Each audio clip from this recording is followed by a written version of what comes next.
Zenith, c'est un jeu pour 2 ou 4 joueurs à partir de 10 ans pour des parties d'environ 30 minutes. Donc à 2 joueurs, ça va se jouer l'un contre l'autre. Et à 4, ce sera par équipe de 2, 2 contre 2. Dans le jeu, donc, ça se passe dans un futur lointain où le système solaire est habité par 3 peuples, donc les humains, les robots et les animods. Le but du jeu, ça va être de fédérer les 5 principales planètes du système solaire en gagnant de l'influence dans chacune de ces planètes avec un principe de tir à la corde. Donc on va essayer de faire venir les jetons planètes de notre côté du plateau.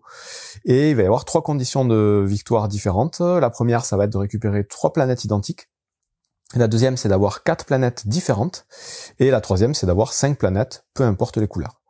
Donc je vous explique les règles d'abord en versus, donc 1 contre 1, et ensuite je vous expliquerai les règles du jeu en équipe.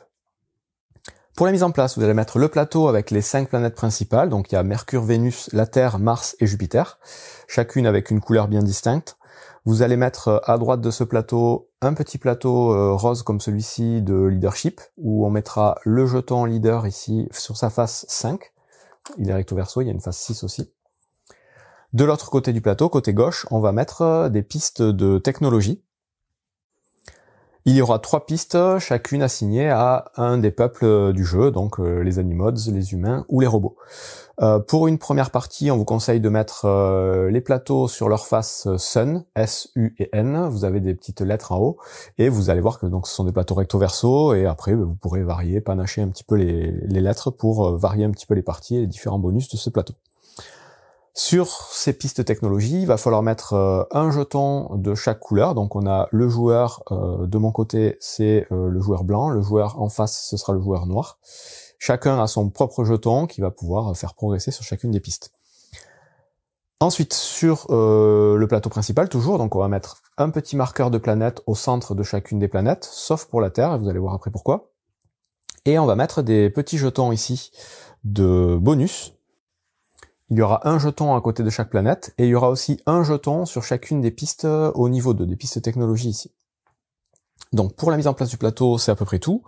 Ensuite, vous allez faire une réserve avec les jetons Zenithium, donc c'est une sorte de ressource, nouvelle technologie du futur. Une réserve avec les jetons bonus qui va rester, il faudra les mettre face cachée. Et ensuite, vous allez avoir une réserve avec des crédits, donc c'est la monnaie du jeu, et une réserve avec d'autres jetons planètes, qu'il faudra mettre éventuellement sur le plateau quand on en aura récupéré un certain nombre. Ensuite, vous allez mélanger les 2 cartes aides de jeu et en donner une à chaque joueur, et c'est ce qui va déterminer le premier joueur. Il y aura une aide de jeu où il y a marqué premier joueur ici, à la mise en place, et l'autre aide de jeu, il y a une influence de la planète Terre, et du coup c'est pour ça que la planète Terre commence pas au centre, le joueur qui sera second joueur aura gagné directement une influence de son côté. Et ensuite, donc, on vous indique sur cette aide de jeu la mise en place, les différentes actions. Donc la mise en place, elle est simple. Chaque joueur va prendre 12 crédits, total de 12 crédits, un Zenithium, donc une ressource particulière, et va piocher, donc, dans le deck de cartes, une main de 4 cartes. Donc vous avez tout un deck de cartes ici, avec les différents personnages du jeu. Donc à chaque fois, vous aurez une indication du coût de la carte, du type de peuple correspondant. Donc là, ce sont les robots. Vous avez les humains, c'est la main, et les animods, c'est la patte. Donc c'est les 3 symboles des 3 peuples du jeu. Vous aurez donc une couleur qui va correspondre à chaque fois à une des 5 planètes, et une illustration, et en bas vous aurez les effets de la carte, que je vais expliquer juste après. Donc vous mélangez ce deck de cartes en début de partie, et vous donnez une main de 4 cartes à chaque joueur, qui est évidemment secrète en début de partie, donc là j'ai mis une face ouverte pour l'explication, mais chacun garde ses cartes dans sa main. Et avant de commencer la partie, chacun va avoir la possibilité de défausser tout ou partie de ses cartes, donc de 1 à 4 cartes, pour en piocher le même nombre. Et ça, c'est uniquement au tout début de la partie, pour voilà, si votre main de départ ne vous convient pas. Ensuite, vous avez une grosse fiche d'aide d'icônes, en fait, des effets du jeu. Donc il y a un certain nombre d'icônes quand même sur les cartes, assez différents, qui sont pas très compliqués. Vous en aurez peut-être besoin pour les premières parties, pour savoir à peu près ce que fait chaque petit picto. Mais ensuite, vous allez voir, c'est quand même assez simple et assez fluide. Je vais expliquer les principaux de toute façon. Une fois que vous avez fait tout ça, vous êtes prêt à commencer la partie à 2 joueurs. Et donc une partie de Zenith va durer un certain nombre de tours, dans lesquels les joueurs vont alterner les actions. Donc on va pouvoir faire une action parmi 3 possibles à chaque tour, avec les cartes à chaque fois. Donc on va jouer à tour de rôle, jusqu'à ce qu'un des joueurs ait récupéré soit 3 jetons planètes identiques. Donc quand on va récupérer les jetons planètes, on va les placer de son côté du plateau. Vous avez ici donc la partie blanche pour le joueur blanc, la partie noire pour le joueur noir. Dès qu'un joueur réussit à avoir 3 planètes de même couleur, il gagne instantanément la partie. Ou bien, s'il arrive à avoir 4 planètes de couleurs différentes, c'est encore une condition de victoire. Et la dernière condition, c'est de réussir à avoir 5 planètes. Le premier joueur qui arrive à avoir 5 planètes gagne instantanément la partie. Voilà pour le principe global du jeu. Maintenant, on va rentrer dans les détails. À son tour, comme je vous ai dit, un joueur va pouvoir jouer une des 3 actions possibles du jeu. La première action, elle est simple, elle va consister à jouer des cartes en face de chacune des planètes, de son côté du plateau évidemment, en jouant des cartes de la couleur correspondant à la planète. Pour ça, il va falloir pouvoir payer les cartes. Donc ça s'appelle recruter un agent. Donc toutes les cartes sont des agents. Pour jouer un agent, on le place donc sur la colonne correspondante et on doit payer le coût indiqué en haut à gauche. Donc c'est un coût en crédit. Donc celle-ci, par exemple, elle me coûterait 1 crédit que je prendrai de ma réserve et que je mettrai à la banque. Ça, c'est le cas pour la première carte. À partir de là, toutes les cartes suivantes dans cette colonne auront une réduction du nombre de cartes déjà placées. C'est-à-dire que là, j'ai déjà une carte placée. Si je devais placer une seconde carte verte, comme celle-ci, elle me coûterait 1 de moins parce que j'ai déjà une carte. Donc là, par exemple, on pourrait faire l'exemple ici. La première carte, elle me coûte 3. Je paye 3. Et la seconde carte, normalement, elle est censée me coûter 9, mais elle me coûterait 9 moins 1 parce que j'ai déjà une carte ici, donc elle me coûterait 8. La carte d'après, elle me coûterait son coût, moins 2, parce que j'ai déjà 2 cartes. Donc il va y avoir un intérêt à essayer de cumuler les cartes. Et les cartes, on va les placer comme je vous montre ici, en laissant apparaître le bandeau du dessus. Donc on va avoir au maximum 5 colonnes de cartes. Et évidemment, une fois qu'on a joué et payé la carte, on va appliquer les effets qui sont indiqués en bas. Il y aura toujours le même effet sur chaque carte qui va être de faire avancer le marqueur planète d'un cran vers son sens, donc de la planète correspondante. Ici, donc c'est la planète Jupiter, elle avancera d'un cran. C'est ce qui est indiqué toujours à gauche. Vous voyez qu'ici, c'est la planète du coup Vénus qui avance d'un cran. Ça, ce sera valable pour toutes les cartes. Et ensuite, sur la droite, il y aura d'autres effets qu'on va déclencher aussi dès le moment où on va poser la carte devant soi. Donc les effets, ça pourrait être de gagner des crédits, de gagner du zénithium, de faire avancer d'autres planètes en dépensant des crédits. Donc je vais vous en passer quelques-uns en revue des effets, mais je le ferai plutôt en fin d'explication. En tout cas, voilà, c'est l'action, on va dire, principale du jeu pour réussir à faire avancer les planètes de notre côté. Et évidemment, le principe, c'est que dès que vous arriverez à faire avancer une planète sur le 4e emplacement de votre côté, donc en tout, il y a 9 emplacements de planètes, l'emplacement central est 4 de part et d'autre. Dès que vous arriverez sur le 4e de votre sens, vous gagnerez le jeton planète. Et vous finirez de faire vos actions. Et à la fin de votre tour, quand vous aurez fini de faire toutes vos actions, vous remettrez un jeton planète au centre ici, pour éventuellement essayer de regagner cette planète, l'influence de cette planète. Dès qu'on va récupérer le premier jeton d'une planète, on va gagner aussi le petit jeton bonus qui est associé. Donc ces jetons bonus, ils ont aussi différents effets que je vais expliquer après, mais ils sont à usage unique. Dès qu'un joueur récupère le jeton planète, le premier jeton planète, il récupère le bonus et il défausse le jeton, on n'en remettra pas d'autres. Ce sera le même principe pour les bonus de la piste de technologie ici. Dès qu'un joueur le récupérera, il sera pas remplacé. Et il y aura sur certaines cartes moyen d'aller gagner aussi les jetons bonus qui ont été mis de côté, qui eux sont face cachée par contre. Les autres sont face ouverte. Donc voilà pour la première action, recruter un agent, on paye le coup, on joue la carte, on fait ce qui a marqué dessus. Et une fois qu'on a fini son action, on va refaire sa main. Et on refait sa main par défaut à 4 cartes. Donc là j'ai joué une carte. Je vais piocher une nouvelle carte du deck pour refaire ma main à 4 cartes. Cette main de cartes, on va pouvoir l'augmenter quand on arrivera à gagner le petit jeton leader ici. Ce jeton leader, il y a plusieurs moyens de le gagner, sur les pistes technologie, sur certaines cartes, en faisant l'action qui est ici, que je vais expliquer juste après. Et dès qu'on gagne ce jeton, on le met devant nous. La première fois qu'on le gagne, on le laisse par défaut sur le côté 5, et c'est notre nouvelle limite de cartes en main. Donc si on a ce jeton devant nous à la fin de notre tour, on va repiocher pour avoir jusqu'à 5 cartes en main. À partir du moment où on aura un effet qui nous permettra de regagner le jeton leader alors qu'on l'a déjà, dans ce cas-là, on va le retourner sur le côté 6, et c'est notre nouvelle limite de cartes en main, on pourra piocher jusqu'à 6 cartes. Et avoir plus de cartes en main, c'est plus de possibilités, et donc plus de facilité pour remporter la partie. Donc ce jeton, il va passer d'un joueur à l'autre en fonction des actions qu'on va faire. Chaque fois qu'on aura l'icône de badge ici, ça nous permettra de récupérer le jeton. Donc voilà. En tout cas, on refait sa main chaque fin de tour. Deuxième action possible à son tour, donc on a notre main de cartes, on va pouvoir défausser une carte, donc là on la mettra en défausse, pour activer une des pistes technologiques correspondant au type de peuple qu'on a défaussé. Donc là j'ai défaussé un robot, je vais pouvoir augmenter mon marqueur sur ma piste de robot. La piste de robot est ici, la piste des humains est ici, la piste des animaux est ici. Marqueur donc correspondant à ma couleur, je suis joueur blanc, je monte ici. Évidemment, c'est pas gratuit. Pour monter, il faut pouvoir payer le coût associé à la case sur laquelle on arrive. Donc vous voyez que vous avez 5 niveaux de technologie, 5 cases à chaque fois. Le premier niveau coûte 1 zénithium, donc j'ai 1 zénithium, je le paye pour monter au premier niveau.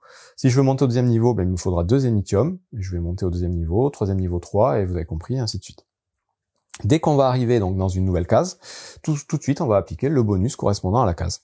Donc les bonus, encore une fois, je les expliquerai plutôt après, mais ça déclenche le bonus. Si on arrive sur la deuxième case ici, le premier joueur à y arriver, parmi les deux, va gagner le petit jeton bonus et ce qui est inscrit dessus, et défausser le jeton, et va déclencher du coup le bonus de la nouvelle case, et à chaque fois on déclenche aussi les bonus des cases inférieures. Donc à chaque fois ça se cumule. Quand on sera au niveau 4, on va faire ce bonus, plus ce bonus, plus ce bonus, plus ce bonus. Donc on va redépiler tous les bonus. Donc c'est plutôt fort de monter sur ces pistes-là. Et autre particularité de ces pistes, dès qu'on arrivera à avoir chacun de nos jetons sur la première ligne, ou plus haut, on va déclencher le petit bonus qui est indiqué sur la droite, et donc qui va permettre de faire avancer une planète de notre côté, de une case. Quand on aura tous nos jetons sur la deuxième case ou plus, on pourra faire la même chose sur une planète, mais de 2 cases cette fois. Et sur la troisième ligne, vous avez compris, ce sera 3 cases pour une même planète. Donc voilà à peu près tout ce qu'il y a à savoir, sans rentrer encore dans les détails des icônes, sur les pistes technologie. Le principe en tout cas, c'est vous défaussez une carte, et vous avancez sur la piste correspondant au type de carte que vous avez défaussé, en payant le coût en zénithium de la case où vous arrivez. C'est donc la deuxième action possible. Évidemment, à chaque fois, vous refaites votre main à la fin de votre tour.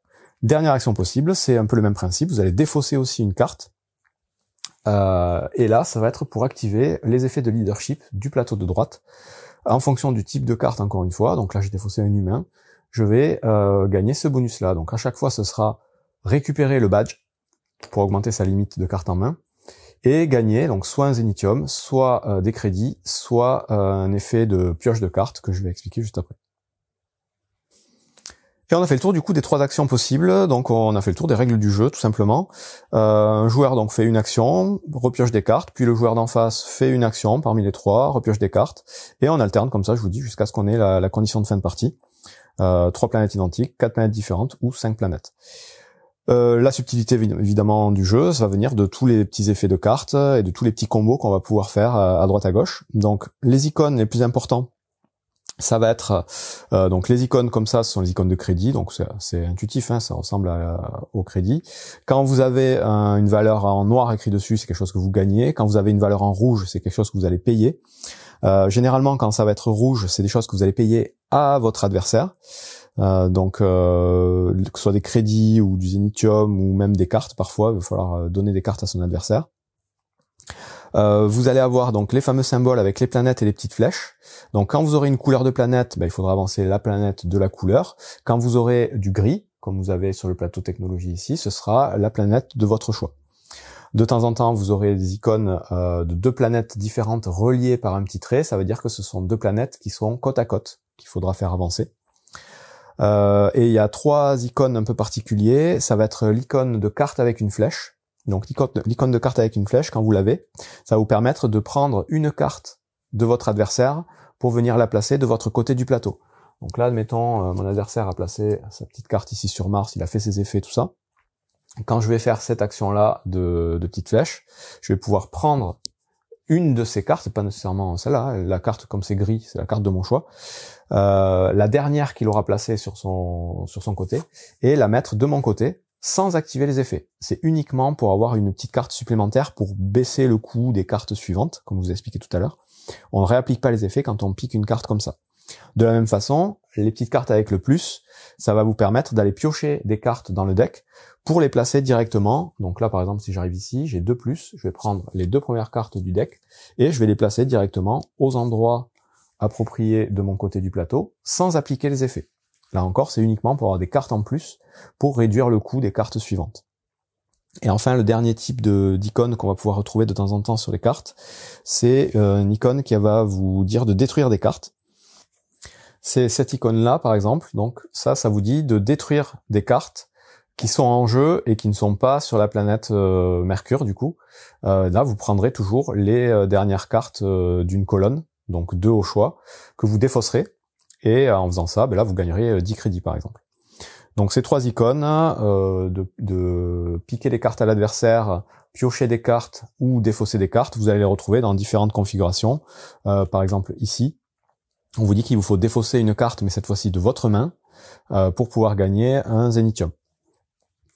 Ici, par exemple, on vous dit que vous allez pouvoir piquer une carte de votre adversaire, mais cette fois-ci, en la plaçant de votre côté, vous ferez avancer la planète, contrairement à la règle de base qui veut que vous gardiez juste la carte sans faire avancer.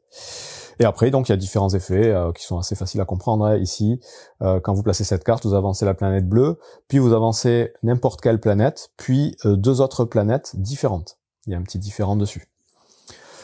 Ici, vous avancez la planète rouge d'une case, et ensuite, vous réavancerez la planète rouge d'une autre case uniquement si vous avez le badge. C'est-à-dire que si le badge est en votre possession, petit point d'exclamation, vous pouvez faire cet effet, sinon l'effet est perdu.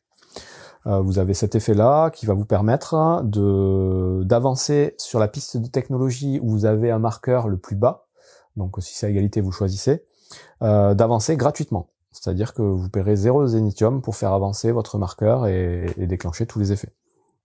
Et donc il y a plusieurs effets comme ça qui vont rentrer en jeu. Celle-ci, c'est un peu le même principe. Vous allez pouvoir faire avancer n'importe quel marqueur de technologie de une case en payant le coût réduit de 2. Donc si vous devez avancer au niveau 4, vous paierez que 2 au lieu de 4 zénithium pour pouvoir faire avancer votre marqueur.